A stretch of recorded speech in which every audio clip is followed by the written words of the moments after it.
अरिहन्तानं नमो सिद्धानं नमो आयर्यानं नमो वज्रायानं नमो Lowe सव्वसाहुनं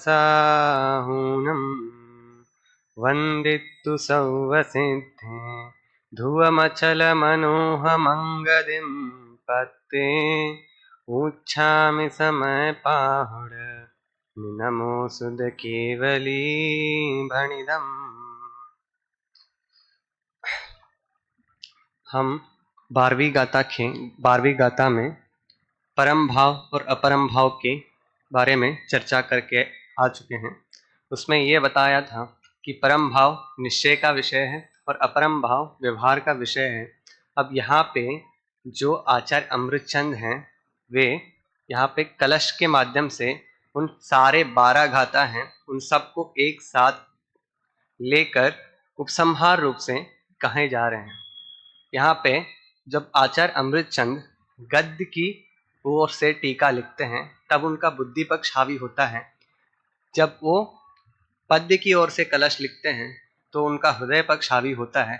तो जो भी वाक्य आए हैं, जो भी यहाँ पे कलश में आए हैं, वो सब उनके हृदय पक्ष से निकल के आए हैं, यह समझना चाहिए। तो यहाँ पर उन्होंने ये कलश इतने सुंदर रूप से लिखा गया है कि उनको इस वाक्य में उनको विविध वर्णों से अर्थात विविध लय के माध्यम से उनको स्पष्ट किया गया है। और प्रांजल अर्थात प्रांजल जो गद्य है अर्थात स्वच्छ, प्रांजल मतलब स्वच्छ, उस गद्य में मणि कांचन अर्थात मणि रूप से कंचन किया गया है। मणि रूप से कंचन अर्थात जो स्वर्ण है, स्वर्ण की उंगली अंगूठी है, तो उसमें अगर स्वर्ण की अंगूठी वैसे ही शोभायमान होती है क्योंकि वह स्वर्ण की बनी है और चमकती है। अगर उसमें कोई मणि किंटित कर जाए मतलब कंटित करे तो वो और सुंदर से चमकने लगती है। इसी प्रकार यहाँ पे उस सुंदर स्वर्ण में सुंदर मणि को कंटित करके एक कलशों के माध्यम से उस सारे विषय को स्पष्ट रूप से कहा गया है। यहाँ पे जो कलश है वो अपने आप में एक स्वतंत्र चीज है। उसके रूप में उन्होंने अलग अलग कलश के आत्मज्ञात के जो कलश हैं उसके ऊपर ही ग्रंथ भी लिखे गए हैं। जैसे शुभचंद्र आचार्य विरचित जो परम अध्यात्म तरंगिनी है उसमें कलश टीका लिखा गया है। और उसके ऊपर राजमल जी ने एक बाल बोधिनी नाम की टीका लिखी है जो कि बहुत प्रसिद्ध भी है। और उसके बाद एक और लिखा गया है जो अमृत कलश, आध्यात्मिक अमृत कलश रूप से जगन मोहनलाल जी विरचित है। उन्होंने उसके ऊपर स्वाद प्रबोधिनी नाम की टीका लिखी है। और जो राजमल जी ने जो लिखी थी बाल बोधिनी नाम की टीका, उसको बनारसी दास जी ने पद्यानुवाद के रूप में नाटक समयसार का एक अद्भुत ग्रंथ भी लिखा है। उस नाटक समयसार में बहुत ही सुंदर छंदों के माध्यम से पुराने हिंदी की भाषा में 450 साल पहले लिखा गया उस छंदों को अत्यंत सुंदर रूप से कहा गया है। मात्र इतना ही नहीं, वो जो आचार्य अमृतचंद है उन्होंने जो कलश टीका जो बद्ध किया है उसके मतलब 12वीं गाथा और 13वीं गाथा के बीच में 4 कलश आते हैं। तो वो 4 कलश में 3 कलश क्या है, 3 कलश तो जो 12 गाथा तक हुई उसके उपसंहार रूप में लिखा गया है। मतलब जो उपसंहार रूप से मतलब 3 प्रकार से उन कलशों को लिखा है। एक तो उपसंहार रूप लिखा गया है, दूसरा उनको जो चौथा कलश है उसको उत्थानिका रूप में भी लिखा गया है, मतलब आगे की सूचना के लिए भी उन्होंने लिखा गया है।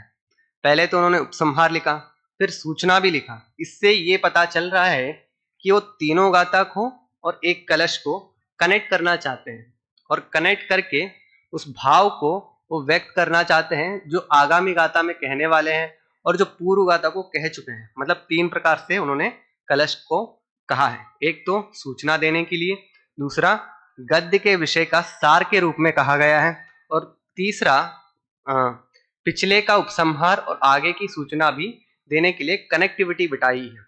यहाँ पे कनेक्शन पूर्वक उनको कहा गया है। अब जो पहले जो कलश आए थे पहला दूसरा वो मंगलाचरण और प्रतिज्ञा रूप में कहा गया था। अब जो कलश आए हैं वो भाव पूर्वक उनके उपसंहार और उत्थानिका रूप में कहा गया है। अब हम यहाँ पे कलश का पाठ करते हैं। मालिनी छंद में लिखा हुआ है, उभयनय विरोधाद्वंसिनी स्यात् पदाङ्के जिन वचसि रमन्ते ये स्वयं वान्तमोहा सपदि समयसारं ते परं ज्योतिरुच्चै रणवमननय पक्षा क्षुण्णमीक्षन्त एव। इसका जो हिंदी अनुवाद जो दादा ने कहा है उसको भी हम पाठ करेंगे। उभयनयों में जो विरोध है उसके नाशक स्याद्वाद में जिन वचनों में जो रमते हैं मोह वमन कर अनय अखंडित परम ज्योतिमय स्वयं शीघ्र ही समय सार में वे रमते हैं। यहाँ पे अब कलश का अर्थ इस प्रकार है कि उभयनय विरोध ध्वंसिनी स्याद पदांक। उभयन मतलब दो नयों को लिया गया है, निश्चय और व्यवहार। उभयनय विरोध ध्वंसिनी स्याद पदांक, स्यादवाद रूपी जो चिन्ह है उससे इन दोनों नयों को जो विरोध होता है उसको ध्वंस करके उस स्यादवाद रूपी चिन्ह से कहा गया है। जिन वचसी रमनते ये स्वयं वांत मोह, जिन वचसी मतलब जिनके वचनों में रमते हुए इस मोह का स्वयं ही इस मोह का विनाश कर दिया है। सपदि समय सारम ते परम ज्योतिरुच्च, सपदि अर्थात यहाँ पे तत्काल ही जिन वचनों में रमन कर कर उस वांत मोह को नष्ट करने के बाद तत्काल ही समय सार ते परम ज्योतिरुच्चै रणवमनय पक्ष क्षुण्णमीक्षन्त एव, मतलब रण मतलब यहाँ पे अनव, अनव मतलब जो नई नहीं है, जो पुनः है उनके पक्षमात को अखंडित नहीं होता, अक्षुण्ण मतलब अखंडित नहीं होता, ईक्षन्तमेव चाहता है, क्या चाहता है, सपदि समय सारम तत्काल ही उस समय सार रूपी शुद्धात्मा को चाहता है और उसको प्राप्त करता है। ज्योतिरुच्चय वह अत्यंत परम ज्योतिमय है। यहाँ पर जो कहा गया है कि जो पुरुष निश्चय और व्यवहार इन दोनों नयों के प्रतिपादन में दिखाई देने वाले विरोध को ध्वंस करने वाले हैं, मतलब जो निश्चय और व्यवहार नय हैं इन दोनों में जो प्रतिपादित विरोध दिखाई देता है। विरोध मतलब क्या, यहाँ पे विरोध प्रतिपादन में है, प्रयोजन में इनमें कोई विरोध नहीं है। किसमें विरोध है, प्रतिपादन में है। जैसे आप समझ सकते हैं कि पार्लियामेंट खड़ा है और पार्लियामेंट में क्या विरोध हो रहा है, किस प्रकार का विरोध हो रहा है कि हमें देश को ऐसा करना है, देश को वैसा करना है, दोनों के बीच परस्पर विरोध हो रहा है, फिर भी दोनों का प्रयोजन एक ही है।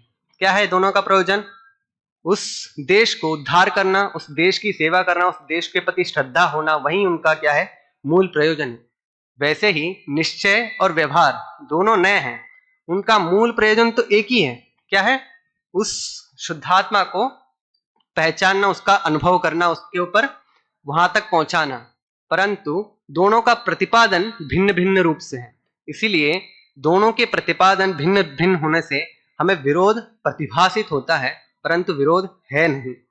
जो पुरुष उन जो विरोध आता है वो नय क्या है कि स्यादवाद उस चिन्ह से उन नयों का विरोध ध्वंस करते हैं।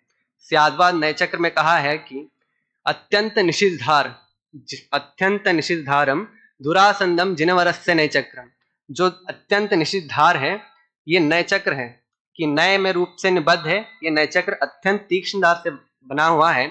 खंडयति धार्यमानम मूर्धानम झटति दुर्विदग्धानम, खंडयति धार्यमानम मूर्धानम मतलब मस्तिष्क को, झटति झट मतलब सारा काट देगा, कैसे, अगर दुर्विदग्धानम इसे अगर मिथ्या रूप से प्रयोग करोगे तो। इसीलिए इस नयों का प्रयोग वास्तविक में सही रूप से प्रयोग करना चाहिए, अगर इसका थोड़ा भी गलत हो गया तो स्वयं का सर ही कट सकता है। इसीलिए यहाँ पे इस जो विरोध आ रहा है उसको स्यादवाद मतलब क्या है कि अपेक्षा लगाया है कि स्याद अस्ति स्याद नास्ति, इस अपेक्षा से ये सत्य है, इस अपेक्षा से यह सत्य नहीं है, परंतु दोनों ही कथन वास्तव में अपेक्षा से सही है, यह बात बताया गया है। आप देख सकते हैं कि अद्वैत वेदांत में एक आचार्य आते हैं जिनका नाम है शंकराचार्य, उन्होंने स्यादवाद को संशयवाद रूप से कहा है। तब जब वो संशयवाद उन्होंने कहा तब कोई व्यक्ति आया, जैन होगा, तो उन्होंने पूछा कि एक प्रश्न पूछा सामान्य सा, आप कौन हो, तो उन्होंने कहा मैं सन्यासी हूं, सिंपल में कहा, जवाब दे दिया। और उन्होंने फिर से पूछा कि आप गृहस्थ हैं, उन्होंने कहा नहीं, ये कैसे कह रहे हैं आप है भी कह रहे हैं, आप नहीं भी कह रहे हैं। जब शंकराचार्य ने ये बात सुनी, तब उन्होंने तत्काल जवाब दे दिया कि भाई मैं सन्यास की अपेक्षा सन्यास आश्रम में रह रहा हूँ, इसलिए मैं सन्यासी हूँ, गृहस्थ कैसे हो सकता हूँ। तो इस अब तो इससे से ही सिद्ध हो गया कि आप ये स्यादवाद है। वो समझाते हैं कि यही तो स्यादवाद है और क्या है। तो यहाँ पे अपेक्षा से कथन है। आप जो संशयवाद कह रहे हैं, ये संशय नहीं है, संभवतः नहीं है, कदाचित नहीं है, यह तो कथनचित किसी अपेक्षा से वस्तु को मूल करके बताया गया कथन है। इस प्रकार उस शंकराचार्य को अत्यंत सूक्ष्मता से किसी जैन व्यक्ति ने जवाब दे दिया था। अब आगे जो स्यादवाद है वो पक्षपात नहीं, मतलब किसी भी पक्षपात में एकांत को ग्रहण नहीं कर सकता। उसके लिए स्याद्वादो वर्तते यस्मिन्, स्याद्वादो वर्तते यस्मिन् पक्षपातो न विद्यते नास्त्यन्त्यन्य पीडनम किंचित् जैन धर्म समुच्यते। स्याद्वादो वर्तते यस्मिन्, स्याद्वाद में जो वर्तते हैं जिसमें वर्तते हैं, पक्षपातो न विद्यते, पक्षपात एक ही पक्ष को ग्रहण नहीं करते। नास्त्यन्य पीड़नम किंचित, किंचित भी किसी को भी तकलीफ नहीं होगा, ऐसा जैन धर्म में स्पष्ट रूप से कहा गया है। अब आप देख सकते हैं आगे क्या कहा है कि जिन वचनों में रमण करते हैं और स्वयं के पुरुषार्थ से ही वहां क्या करते हैं, उस मिथ्यात्व का वमन कर देते हैं। तो यहाँ पे जिन वचनों में रमण करने का अर्थ क्या है? रमण करने का अर्थ क्या है? रमण करना मतलब तल्लीनता से, तल्लीनता। यहाँ पे आप एक अकबर और बीरबल की एक कहानी आती है जिसमें तानसेन नाम का एक गायक रहता था। कौन रहता था? तानसेन, जो बहुत ही सुंदर रूप से गायन करता था। एक बार क्या हुआ, अकबर ने कहा कि यहाँ पे जितने भी लोग हैं, अगर तानसेन के संगीत से कोई भी अपना सिर हिलाया तो बीरबल को कहा कि उसका सिर कलम कर दो। तो सिर कलम करने के अर्थात सब लोग आश्चर्य हो गए। अब तो ये सिर कलम करेंगे, तो सबको एक एक सैनिक पीछे लगा दिए।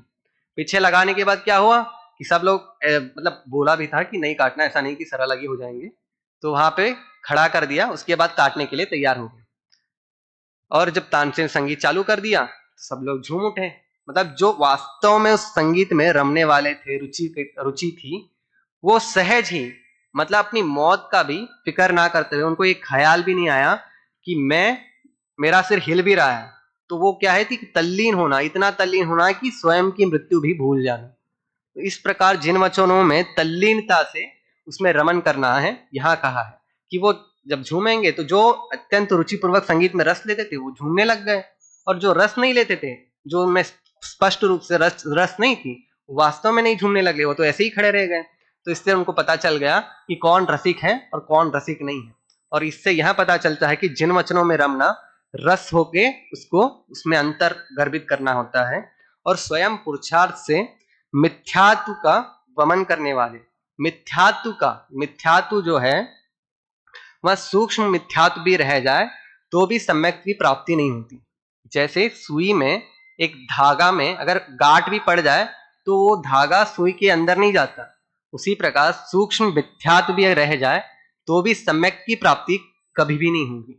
इसीलिए उस मिथ्यात्व को नष्ट करने के लिए स्वयं पुरुषार्थ करके जिन वचनों में रमने के लिए यहाँ पे उपदेश दिया गया है। यहाँ पे दो कथन आते हैं कि दो कथन कौन कौन से हैं? एक तो जिन वचनों में रमना, दूसरा स्वयं वांतम। इनको मूल रूप से यहाँ पे स्पष्ट रूप से ज्यादा विस्तार से कहा गया है। जिन वचनों में रमन करना क्या है कि स्वाध्याय करना और पठन पाठन करना, प्रश्नोत्तर करना, ये तो व्यवहार से जिन वचनों में रमन करना हो गया। परंतु निश्चय से जो जिन वचनों में रमन करना है वह तो अपने शुद्ध आत्मा के विषयभूत भगवान आत्मा में अपनापन स्थापित करना और जानना, और उसमें ही जमना रमना कहा गया है।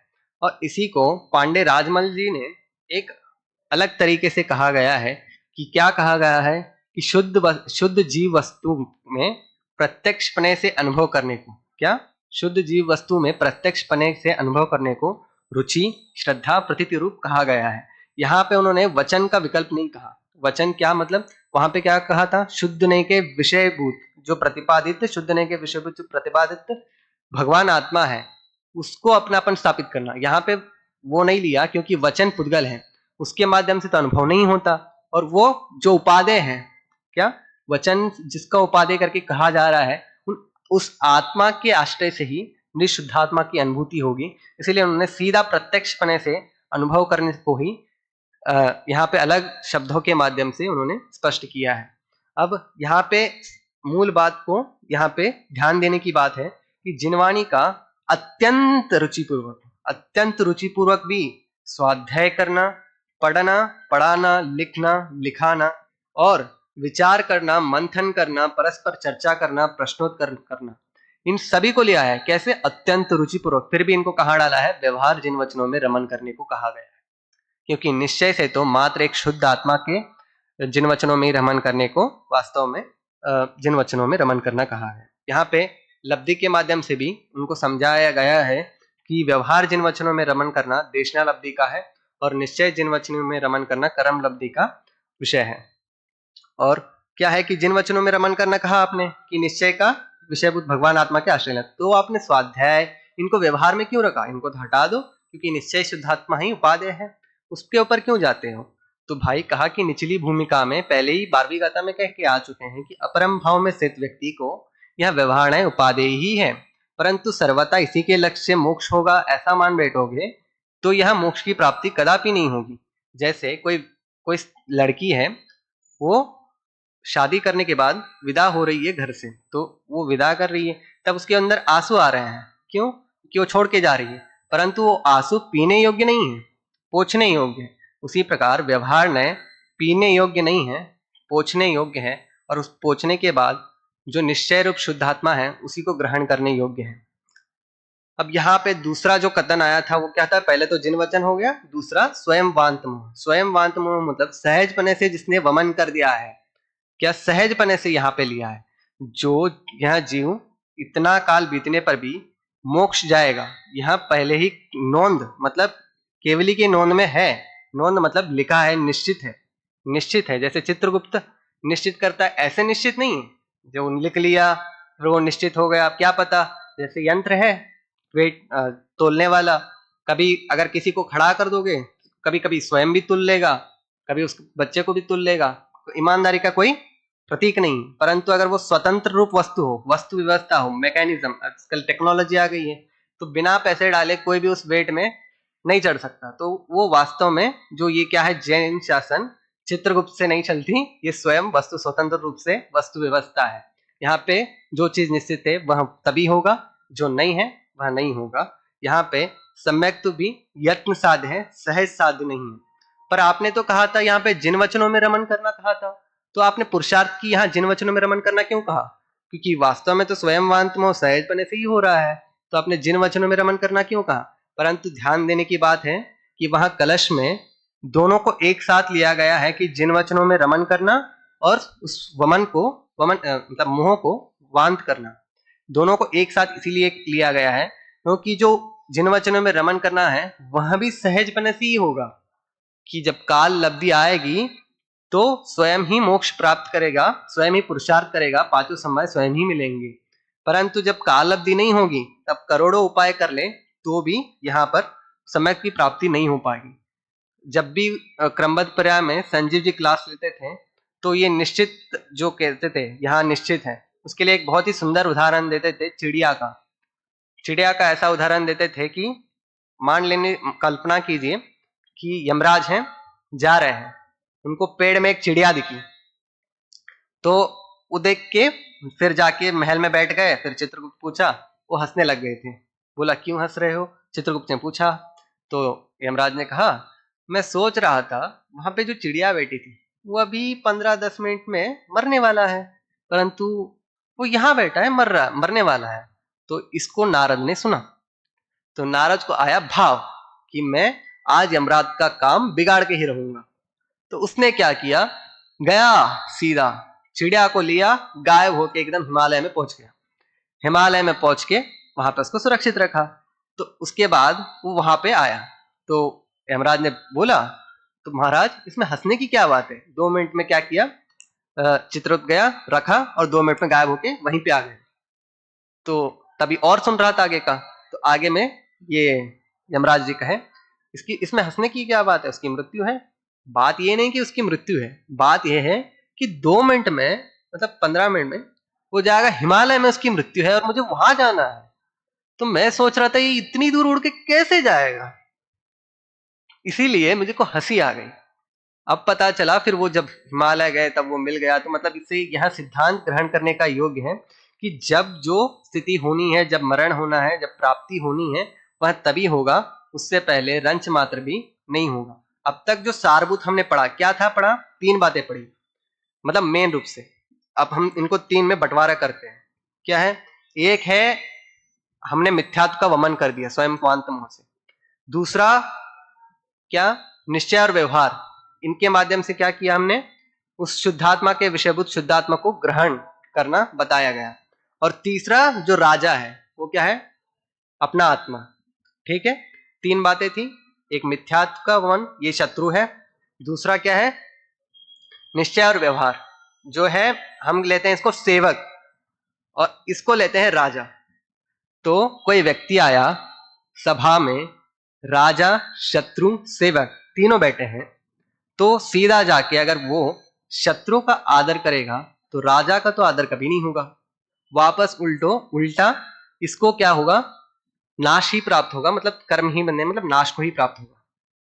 अगर वो सेवक का भी आदर करेगा तो भी उसको कोई, राजा का अपमान ही होगा, उसमें उसको कोई लाभ नहीं होने वाला, राजा का अपमान ही हो जाएगा, क्योंकि उसका कष्ट दूर होने वाला नहीं है। शत्रु लोग उस पर हमला कर रहे हैं, वो मदद के लिए आया है, फिर भी वो उससे सेवक का आदर करेगा तो भी उससे लाभ नहीं होने वाला।